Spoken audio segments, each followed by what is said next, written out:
ನಾನು ಮದುವೆ ಆಗುವುದು ಸಾಮಾನ್ಯನನ್ನಲ್ಲ, ಒಂದು ನಾಡಿನ ರಾಜಕುಮಾರ. ನನ್ನ ಮದುವೆಗೆ ಭವ್ಯವಾದ ಮಂದಿರವೇ ನಿರ್ಮಾಣ ಆಗಬೇಕು. ಯಾಕೆ? ನನಗಾಗಿ ಪಟ್ಟೆ ಸೀರೆಯನ್ನು ನೀವು ಉಡುಗೊರೆಯಾಗಿ ತರಬೇಕು. ಯಾಕೆ? ಮುತ್ತಿನ ಹಾರವನ್ನು ನೀವು ನನಗಾಗಿ ತೊಡಿಸಬೇಕು. ಯಾಕೆ? ವಜ್ರ ದುಂಗುರವನ್ನು ನೀವು ನನ್ನ ಪ್ರೀತಿಯಿಂದ ತರಬೇಕು. ಯಾಕೆ? ಸ್ವರ ಇಲ್ವಾ? ಅಲ್ಲ, ಈಗ ಅಭಿನಯ ಮಾತ್ರ ಸಾಕಲ್ಲ, ಸ್ವರ ಬೇಡಲ್ಲ. ಇದೆಲ್ಲ ಆಗಬೇಕು ಅಂತ 2 ದಿನ ಬಿಟ್ಟು ನೀವು ಶಿವದೇಗುಲಕ್ಕೆ ಬರಬೇಕು. ನಿಮಗಾಗಿ ನಾನು ಬರ್ತೇನೆ. ಬೇಗ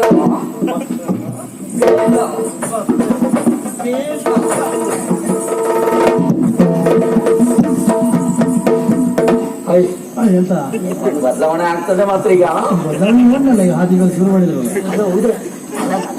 ಬಿಸಿ ಆಗೋಯ್ತು. ಅಲ್ಲ, ಅದಕ್ಕೆ ಲತ್ತಾಗಿ ಒಂದು ಜೋಡಿ ಸಿಕ್ಕಿದ್ದೇನೆ. ಅದು ಹಾಗೆ ಎರೆಹುಳವೇ ತಲೆ ಬಿಸಿಯಾಗಿದ್ದು ಮತ್ತೆ ಹಾಕುವಲ್ಲ. ಒಂದಾಕ್ಷಣದಲ್ಲಿ ಕಂಡು ಪ್ರೇಮ ನಿವೇದನೆಯನ್ನು ಮಾಡಿ, ಹೌದಾ? ಅವಳು ಒಪ್ಕೊಂಡು ಅದೇ ಅದೇ ಒಪ್ಕೊಂಡು ತಲೆ ಬಿಸಿ ಮತ್ತೆಂತದ್ದು ಅಲ್ಲ. ಎಂತ ತಲೆ ನನ್ನಿ ಹೋಗುವೇ ಒಳ್ಳೇದುಂಟು, ಅವಳಿಗೆ ತಲೆ ಸರಿ. ಒಂದು ಸತ್ಯ ವಿಚಾರ ಹೇಳುದಾ? ಕಂಡ ತಕ್ಷಣ ಹೆಣ್ಣು ಮಕ್ಕಳೆಲ್ಲ ನಿಮ್ಮ ವಶವಾಗಿ ಬಿಡ್ತಾರೆ. ನಿಮ್ಗೆ ಒಂದ್ ಜಾತಿ ರಾಜ್ ಯೋಗ ಇದು ನಿಮ್ಮ ಶುಭ ಹಾರೈಕೆ ಹೀಗೆ ಇರ್ಲಿ ಅಕ್ಕ. ಹೌದಪ್ಪ, ಇದ್ದ ಹೆಣ್ಣು ಮಕ್ಕಳೆಲ್ಲ ನಿಮ್ಮ ವಶ, ಮತ್ತೊಬ್ಬರು ಗಂಡು ಮಕ್ಕಳೆಂತ ಬ್ರಹ್ಮಚಾರಿಗಳ ಅದಲ್ಲ. ನೋಡಿದ ಹುಡುಗಿಯನ್ನೇ ಮದುವೆ ಆಗುವ ಹಾಗಾಗಲಿ ಅಂತ ಹೇಳಿದ್ದು. ಯೋಗ ಇದ್ದು ಖಂಡಿತ ಆಗ್ತದೆ. ಆಶೀರ್ವಾದ ಬೇಕು. 2 ದಿವಸದಲ್ಲಿ ವ್ಯವಸ್ಥೆ ಮಾಡ್ತೇನೆ.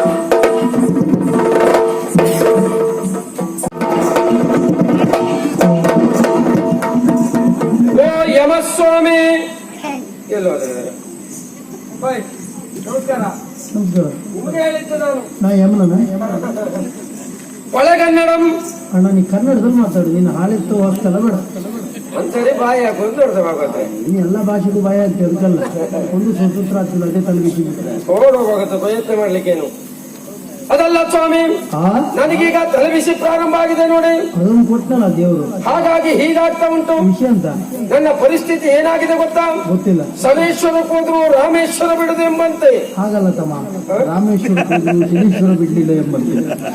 ಓಹೋ, ಇವತ್ತು ಹಾಗಾಯ್ತದೆ. ಯಾವ ವರ್ಷಕ್ಕೂ ಹೀಗೆ ಹಾಗೆ ಭಾಗವತ್ರ. ಮತ್ತೆ ನೀವು ಬದಲಾವಣೆ ಎಲ್ಲ ಮಾಡಬೇಡಿ ಅಂತ ಹೇಳಿದೆ. ನೀ ಮಾಡ್ಕೊಂಡು ನನ್ಗೆ ಹೇಳ್ತೇನೆ ಮೂರ್ಖ. ನಾನೇ ಬದಲಾವಣೆ ಮಾಡಿದ್ದೆ, ಸರಿ ಮಾಡುವ, ತೊಂದರೆ ಇಲ್ಲ. ಅದಲ್ಲ, ಕೊಟ್ಟವ ವೀರಭದ್ರ, ತಗೊಂಡವ ಕೋಡಂಗಿ ಎಂಬ ತರನಾಯ್ತು.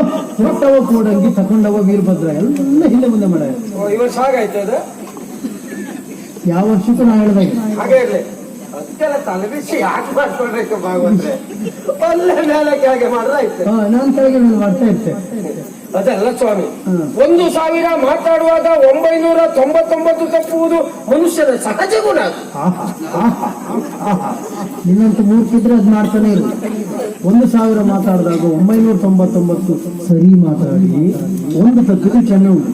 ಇದಾಗಲ್ಲ, 999 ತಪ್ಪು ಮಾತಾಡಿ ಒಂದು ಸರಿ ಮಾತಾಡೋದಲ್ಲ. ಆಯ್ತಾ, ನಿನ್ನ 2 ದಿವಸ ಬರುವಷ್ಟು ನೋಡುವ, ಹಾಗೆ ಮಾಡುವ. ಅದಲ್ಲ, ಅಲ್ಲಿಂದ ಇಲ್ಲಿ ತನಕ ನಮ್ಮ ಮಂಗನೇ ಆದ್ನಲ್ಲ ಮಾರ. ನಾನು ನೀ ಎಲ್ಲ ಇನ್ನು ಮಂಗನಾಗ್ಲಿಕ್ಕೆ ಉಂಟ ಮಾರಾಯ. ಅಂದ್ರೆ ನಾನು ಮೊದ್ಲೇ ಮಂಗನ ಭಾಗವತ್ರೆ. ನೀ ಹಾಗಲ್ಲ, ಪಕ್ಕ ಒಂದಾಗುದಿಲ್ಲಲ್ಲ. ಅಂದ್ರೆ ಮಂಗನ ಆಗುದೇ, ಪಕ್ಕನೇ ಆಗುದಿಲ್ಲ ಅಲ್ಲ. ಅದು ನರ ಕೆಲಸ ಮಾಡ್ತದೆ ಅಲ್ಲ ಭಾಗವತ್ರ. ನೀವಿಂತ ಕೊಂಕಿನ ಮಾತಾಡೋ ಭಾಗವತ್ರ ಅಲ್ಲಲ್ಲ, ಒಳ್ಳೆ ಮಾತಾಡ್ತಿದ್ರಿ. ಇತ್ತೀಚೆಗೆ 3 ಕಡೆ ಪುರಂದರ ಇದ್ನಲ್ಲ, ಅವನು ಒಡ್ಡಾಟ ಆದ್ಮೇಲೆ ಹೀಗೆ ಆಯ್ತದ. ಎಂತ ಮಾಡುದಿಲ್ಲ, ಅವ ಒಳ್ಳೆ ಹುಡುಗನೇ ಆಗಿದ್ದೆ. ಇದೆಂತ ಹಿಂಗ ಆಯ್ತು. ಆ ವಿಷಯ ಬಿಟ್ಟು ಮಾತಾಡುವಲ್ಲ. ನೀವು ಒಳ್ಳೆ ಸುದ್ದಿ ಮಾತಾಡ್ರೆ ಅನ್ನ ನೀರು ಸಿಗುದಿಲ್ಲ.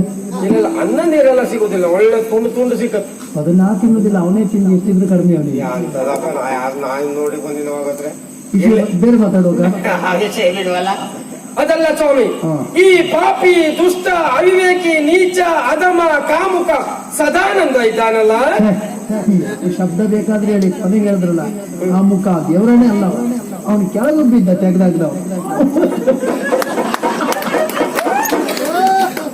ಅಂತ ಒಳ್ಳೆಯವ್ರ ಸುದ್ದಿ ಅಲ್ಲ. ಈಗ ಆ ವಿಷಯ ಬಿಟ್ಟು ಮಾತಾಡುವಲ್ಲ. ಮುಂದೋಗ ನೋಡಿ ಏನ್ ಮಾಡ್ತೀವಿ. ಇಲ್ವ, ಅದು ನೀವೇ ಯೋಚನೆ ಮಾಡಿ ಭಾಗವತ್ರೆ. ಮಾಡ್ತಾ ಇದ್ದೆ. ಅವಂತೂ ಮನೆ ಬಾಡಿಗೆ ಕೊಡದೆ ಹೋದ್ನಲ್ಲ. ಈಗ ಏನ್ ಮಾಡಿದ್ದೇನೆ ಗೊತ್ತಾ? ಗೊತ್ತಿಲ್ಲ. ಹೋಗಿ ಒಂದು ನಾಯಿ ತಂದು ಸಾಕಿದ್ದಾನೆ ಮಾರ. ಹೌದಾ? ಹೌದು. ಹೊಗಲೆ ಅಂತಿಲ್ಲ, ರಾತ್ರಿ ಅಂತಿಲ್ಲ, ಪುರ್ಸೊತ್ತಿಲ್ಲದೆ ಕೂಗುದು ನೋಡಿ. ಹೌದಾ? ಹೌದಪ್ಪ. ಸ್ವಭಾವ ಸ್ವಭಾವ ಹೌದು. ಎಷ್ಟೊತ್ತಿಗೂ ಕೂಗ್ತಾ ಇರುವುದು ಸ್ವಭಾವ ಅಂತ. ಈಗ ನೋಡಿ ನಾನು ಸುಮ್ಮನೆ ನೋಡಿದೆ ಏನ್ ಮಾಡ್ತಾನೆ ಈಗ ಕಾಡು ಒಂದ್ ದಿವಸ ಹಾಕ್ತಾನೆ, ಹೌದಾ, ಇನ್ನೊಂದ್ ದಿವಸ ಕೋಳಿ ಸಾಕ್ತಾನೆ, ಇನ್ನೊಂದ್ ದಿವಸ ಕೋಣ ತಂದು ಸಾಕ್ತಾನೆ. ನಮ್ಮ ಮನೆಯನ್ನ ಎಂತದ್ದು ಪ್ರಾಣಿ ಸಂಗ್ರಹ ಅಲ್ವಾ ಅದು? ಒಳ್ಳೇದಾಯ್ತಲ್ಲ ಮರ, ಎಂತ ಒಳ್ಳೇದಾಗುತ್ತೆ? ಕೋಣ ಸಾಕಿದ್ದು ಇಬ್ಬರು ಒಟ್ಟು ಕಂಬಳಕ್ಕೆ ಹೋದ್ರೆ ಆಯ್ತು, ಕೋಳಿ ಸಾಕಿದ್ದು ಇಬ್ಬರು ಒಟ್ಟು ಪಡೆಗೆ ಹೋದ್ರೆ ಆಯ್ತು, ಹೊತ್ತಿ ಸಾಕಿದ್ದು ಒಂದು ಒಳ್ಳೆ ಏನು ಕೂಡ ಮಾಡ್ಕೊಂಡು ಇಬ್ಬರು ಒಟ್ಟು ಕೂತ್ಕೊಂಡು ಅದೇ ಪದಾರ್ಥ ಮಾಡಿ ನಿಮ್ ಕರೀತೆ ಬನ್ನಿ. ಅದೆಲ್ಲ ತಿನ್ನುವುದಿಲ್ಲ. ಅಲ್ಲ ನನಗೆ ಹೇಳೋದು ಯಾರಲ್ವಾ ಯಾರಲ್ವಾ ಅವ್ರ ಮನೆ ನಮ್ಮ ಮನೆ ಇಲ್ಲ. ಜೋರ್ ಮಾಡ್ತಾರೆ. ಅವ್ನು ನೆನ್ಪು ಮಾಡ್ಕೊಂಡು ನಿಮ್ಗೆ ಜೋರು ಮಾಡ್ತಿದ್ದ ಮಾರ್ಗ. ಅಲ್ಲ ಬಿಸಿ ಅಂತ ಮಾಡ್ಲಿಕ್ಕೆ ಆಗುದಿಲ್ಲ. ಅದಕ್ಕೆ ಅವನನ್ನೇ ಸಿಕ್ಕ ಮಾತಾಡೋಗಳು ಬಂದ ಎಲ್ಲಿ ಸಾಕ್ತವೆ ಇನ್ನೊಂದು 2 ದಿನ ಅಷ್ಟೇ ಅಲ್ಲ ಕಡೆ ಮಾತು ಅಷ್ಟೇ.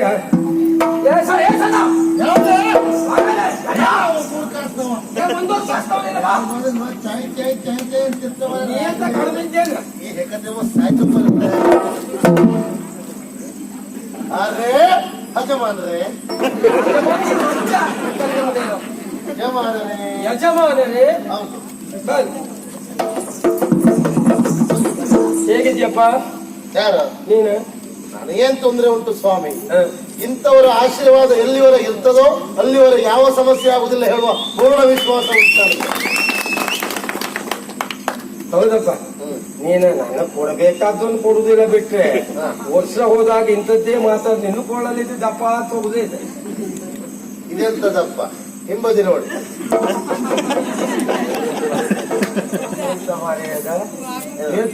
ಎಲ್ಲೂ ನೋಡು ಬಂಗಾರವೇ ಸಾಧನೆಯ ಪ್ರತೀಕ. ಓ ಮಳೆ ಅಂತ ಹೇಳಿ ಬಹುಶಃ ಹೆಚ್ಚಿಗೆ ಹಾಕ ಬರಲಿಲ್ಲ ಇವತ್ತು. ಅಲ್ಲ ಮಾರ ಎಲ್ಲೋಡ್ರು ಅದೇ ಮಾರಯ್ಯ. ಹೌದು, ಏನು ತಪ್ಪೇನು ಅಲ್ಲ, ಒಂದು ಪ್ರೀತಿಯಿಂದ ನಮಗಾರು ಕೊಡ್ಬೋದಿತ್ತು ಅಂತ ಅವ್ರ ಚಿಕ್ಕಪ್ಪ ಮಗ ನೀವು. ಅಲ್ಲ ಒಂದು ಆತ್ಮಹತ್ಯೆಯಲ್ಲಿ ಅದೇ ಅವ್ರು ನಿಮ್ಗೆ ಕೊಟ್ಟು ಮತ್ತೆ ಅವ್ರು ಆತ್ಮಹತ್ಯೆ ಮಾಡ್ಕೊಳ್ಳೋದು ಅದಲ್ವಾ ಇದು ಆತ್ಮೀಯತೆ. ನೋಡುವ ಇನ್ನೊಂದು 2 ದಿವಸ ಒಳಗಡೆ ಕೊಡ್ಬೋದು, ನಿರೀಕ್ಷೆ ನೀರು. ಅಲ್ಲ ಅವ್ರು ನಿಮ್ಗೆ ಕೊಡೋದಕ್ಕಿಂತ ನೀವು ಕೊಡೋದಿದ್ದವ್ರಿಗೆ ಕೊಟ್ಟು ಹೋಗ್ತಾರೆ. ಅದು ಮಾಡುವ ನೆಗೆ ಹಾಕ್ತಾನೆ ನೀನು. ನಾನು ಹೊಟ್ಟೆಲ್ಲ ಬೆಂಕಿ ಬೀಳ್ತಾ ಉಂಟು ನೆಗೆ ಹಾಕ್ತಾನೆ ಹತ್ರ ಕಾಲ ತಿನ್ಬಾರ್ದು. ಕಾಲ ತಿನ್ನುವುದಲ್ಲ ಏನು ಸತ್ತ ನೀನು ಹೇಳು. ನೀರು ಕುಡಿದ್ರೆ ಸರಿ. ನೀನು ಎಂತ ನೀರು ಕುಡುದು? ನೀರು ಕುಡಿದ್ರೆ ಬೇಡ, ನೀರು ಕುಡಿದ್ರೆ ನೀರು ಸರಿ ಅದೇ ಕುಡಿದ್ರೆ ಕಡೆಗೆ ಅಂತ ನೋಡುವಾಗ ಬಿಟ್ಟು ಮಾತಾಡೋ. ಎಂತ ಏನ್ ಮಾಡ್ದೆ ನೀನು? ಏನಾಯ್ತು ಈಗ? ಹೋಗಿ ಒಂದು ನಾಯಿ ತಂದು ಸಾಕದೆ, ಹೌದಾ? ಹೌದು ಮಾರ್ರೆ, ಹೋಗಲಿ ಅಂತಿಲ್ಲ, ರಾತ್ರಿ ಅಂತಿಲ್ಲ, ಪುರುಷೋತ್ತರದಲ್ಲಿ ಹೋಗುದು, ನಮ್ಗೊಂದು ನಿದ್ರೆ ಮಾಡ್ಲಿಕ್ಕೂ ಬಿಡುವುದಿಲ್ಲ ನಿನ್ನ ನಾಯಿ. ಹಾಗೆಲ್ಲ ಹೇಳಲಿಕ್ಕಿಲ್ಲ. ಯಾಕೆ ಹೇಳಿ, ನಿಮಗೆ ಏನ್ ತೊಂದರೆ ಇಲ್ಲ ಸ್ವಾಮಿ. ನಾವು ಮನೆಯಲ್ಲಿ ಒಬ್ಬರೇ ಇರುವುದು. ಹೌದು. ರಾತ್ರಿಗೆ ಧೈರ್ಯಕ್ಕೆ ಬೇಕು ಅಂತ ಹೇಳಿ ಒಂದು ನಾಯಿ ಸಾಕಿದ್ದ. ಹೌದು, ಅದು ಸರಿ. ಈಗ ರಾತ್ರಿ ನೀವು ಮನೆಯಲ್ಲಿ ಇದ್ರೆ ನಾನು ನಾಯಿ ಸಾಕುದಿಲ್ಲ. ಹೌದು, ಅದ್ರ ಅಗತ್ಯ ಇರುವುದಿಲ್ಲ. ಅದಲ್ಲ ವಿಷಯದಿಂದ ಬಾ. ನಾನು ರಾತ್ರಿ ಮನೇಲಿದ್ರೆ ನಾಯಿ ಸಾಕೋದಿಲ್ಲ, ಅಗತ್ಯ ಇಲ್ಲ ಅಂತ ಅಂದ್ರೆ ನಾನೇ ನಾಯಿ ಅಲ್ಲ. ಹಗಲೇ ರಾತ್ರಿ ಕೂಗ್ತೇನೆ ನಾನು.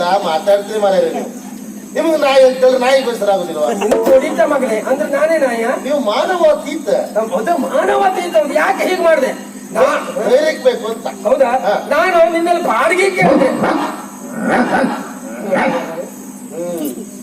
ಇದೆಂತ ನಮಗೆ ನಾಯಿಗೆ ಬಾಡಿಗೆ ಹೇಳುವ ಶಬ್ದವೇ ಆಗುದಿಲ್ಲ. ಅದೆಲ್ಲ ಬೇಡ, ನಿನ್ನದು ಅದೆಲ್ಲ ಬೇಡ. ಹೇಳಿ ನೋಡುವಾಗಿಲ್ಲ. ನಾನು ನಿನ್ನಲ್ಲಿ ಬಾಡಿಗೆ ಕೇಳಿದೆ. ಅದಾ ಅದೇ ನಾನು ಹೇಳಿದ್ರೆ ಆಗ್ತದೆ. ಹೇಳಿ ನೋಡುವ. ಬಾಡಿಗೆ ಬಾಡಿಗೆ ಬಾಡಿಗೆ ಅದಕ್ಕೆ ನನ್ನ ಸ್ವರ ಯಾವುದು, ಪೈಕಿಯ ಸ್ವರ ಯಾವುದು? ಪೈಕಿ ನೀ ಇಲ್ಲ ಇದೆಯಲ್ಲ ನೀನು ಸಾಯಲಿಕ್ಕೆ ನೀನು. ಅಲ್ಲ, ಬೇರೆ ಸ್ವರ ಯಾವ್ದಾಗುದಿಲ್ಲ. ಯಾಕೆ ಹೀಗೆ ಮಾಡಿದೆ ಹೇಳು. ಹೇಳಿದ ಬರೀ ನಾಯಿ ಅಂತ ಆಸರ ಮಾಡ್ಬೇಡಿ. ನಾಯಿ ಹೇಗುಂಟು ನೋಡಿ ಮಾತಾಡಿ. ಎಷ್ಟು ಚಂದ ಉಂಟು ನಾಯಿ ಅಂತ. ಚಂದ ಒಂದಲ್ಲ ಎರಡಲ್ಲ 5 ಬಣ್ಣ ಉಂಟು.